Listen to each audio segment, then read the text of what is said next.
I will tell you this right now. I would absolutely die. If this were to change the world and get rid of and pornography and all of the 8 arms of this octopus that has to be destroyed, the only way you can destroy it. For a long time, actor Jim Caviezel has spoken out about a hidden side of the entertainment industry. He has claimed that Hollywood actively protects powerful people, hides damaging stories, and relies on its most famous stars to stay quiet about wrongdoing. Speaking up came at a high cost. Many in the industry dismissed Caviezel as a conspiracy theorist, mocked his warnings, and ultimately stopped hiring him for major projects. However, the conversation shifted when the Department of Justice released a new set of documents related to the Jeffrey Epstein case. These records outline a large network of highly influential people. According to Caviezel, the files include a name he has pointed to from the start: TV host Ellen DeGeneres. Caviezel now states he has direct evidence. He claims this proof shows DeGeneres was not just a bystander, but deeply involved in Epstein's operations. I asked him about that one particular part where everybody's talking, and they all cried out Epstein Island. And I went, oh, okay. Now I understand what we're up against. Wow. Epstein Island isn't the only island out. Jim Caviezel had reached a rare level of success in Hollywood. After Mel Gibson personally selected him to play Jesus in The Passion of the Christ, which became a massive global hit, Caviezel earned widespread fame and deep industry respect. His career was thriving, and his future in entertainment looked entirely secure. Then, he made a choice that changed his path completely. He accepted the lead role in Sound of Freedom. The film tells the real-life story of Tim Ballard, a former government agent who walked away from his job to rescue trafficked children across Latin America. The project took Caviezel to Colombia for filming, where the script became a harsh reality.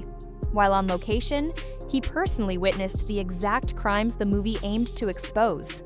He watched individuals actively trying to sell young children in the middle of the day, right out in the open. It was one of the hardest things I've ever done. But I had a lot of experience from the Passion of the Christ. And we were humiliated. We were taken through the ringer in the media. This was before Trump came out and said it was, the lying media and the fake news. And they were fake news back when we were doing that, but we had to fight for everything we had. You might expect the entertainment business to support a movie about saving children. Instead, they did the exact opposite. Rather than backing Jim Caviezel, the industry rejected him completely. Warnings went out to major studios that helping with this project could ruin careers. The pushback was intense and direct. The industry demanded that no one make, share, or support the film. As a result, Caviezel lost his standing in Hollywood, was openly mocked, and found himself labeled a conspiracy theorist. But he refused to stay quiet. For years, he continued to speak up about the troubling events hidden from the public in the entertainment world. He warned everyone about how powerful people worked together to cover up bad actions. At the time, almost no one took him seriously. Then, the Epstein documents became public. These files exposed a massive group of high-level individuals linked to serious crimes, all protected by a strict code of silence. Among the records were the exact names Caviezel had been talking about for years. It turned out he had been sharing the truth from the very beginning, long before people were ready to believe him. Suggested to me that this is probably why this world cabal is involved in all of this stuff, and it has a lot to do with the blood of our children. The public is now awakening to the but eventually leads you to other places like Epstein. For years, people wondered exactly who Jim Caviezel was talking about. One of the names he brought up time and time again was Ellen DeGeneres. According to unverified rumors, supposedly leaked emails and voice recordings point to her having a major senior-level role in Epstein's network. It is important to remember that these are just allegations and remain completely unproven. However, the timing of her recent actions has made the story harder for some to brush off. Right around the time it was announced that the Epstein Files would be made public, DeGeneres reportedly left the United States entirely. She moved to the quiet English countryside and put her massive California estate up for sale. Ellen DeGeneres went from being one of the most loved people in Hollywood to one of the most hated, and now she announced her career is over and she's fleeing the Let's look closely at the timing that has so many people talking. In October 2024, just months before a major release of Epstein records, DeGeneres sold her California home.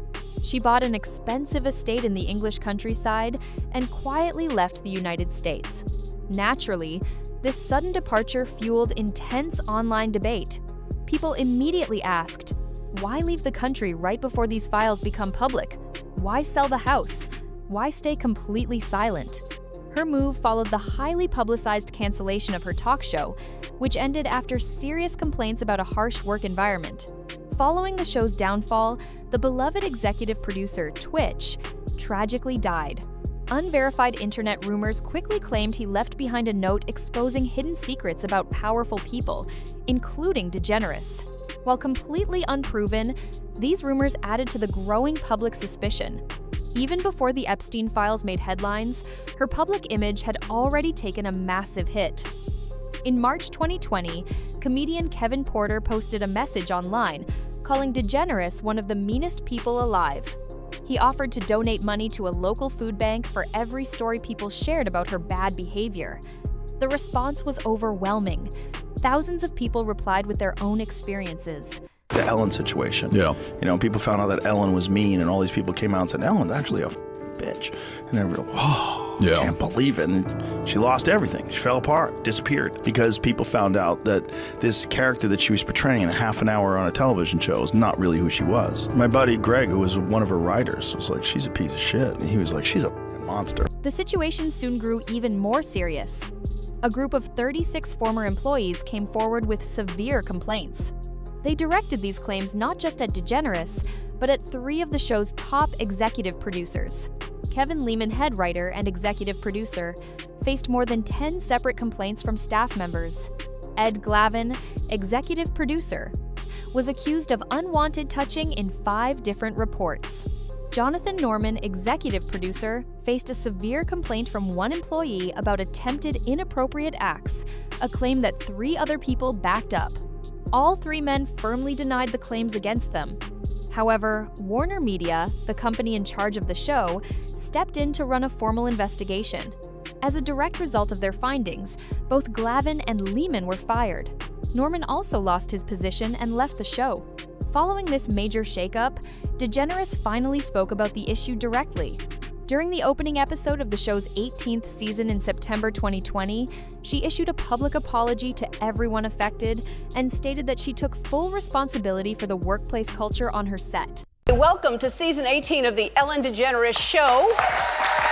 A new chapter. That's what Ellen promised today as she returned to her studio and spoke out for the first time about the controversy swirling around her. This summer, there were allegations of a toxic work environment at our show. And then there was an investigation. I learned that things happened here that never should have happened. She apologized and promised to do better. The truth is, I am that person that you see on TV. I am also a lot of other things. Sometimes I get sad, I get mad, I get anxious, I get frustrated, I get impatient, and I am working. However, her words did not repair the damage. For the staff who actually lived through the experience, and for the fans watching at home, the apology was simply not enough, and it arrived far too late. Liar, hypocrite. That's my reaction. She's known about this for 17 years. She's created this culture. I was there from day one. We were all petrified of her. She was not nice. What is Jim Caviezel actually trying to say? He isn't just picking on one celebrity to make the news. He is pointing to a massive, deep-rooted habit across all of Hollywood. He describes a tight circle where powerful people protect each other. They use their fame to build trust with the public, but when it comes to serious issues, they stay totally quiet. He compares the industry to an octopus. If you cut off one arm like firing one producer or canceling one host, the rest of the creature keeps right on moving. The system survives. When DeGeneres was brought up in the Epstein rumors, many felt she perfectly matched Caviezel's warning. She was a powerhouse on daytime TV with a massive audience.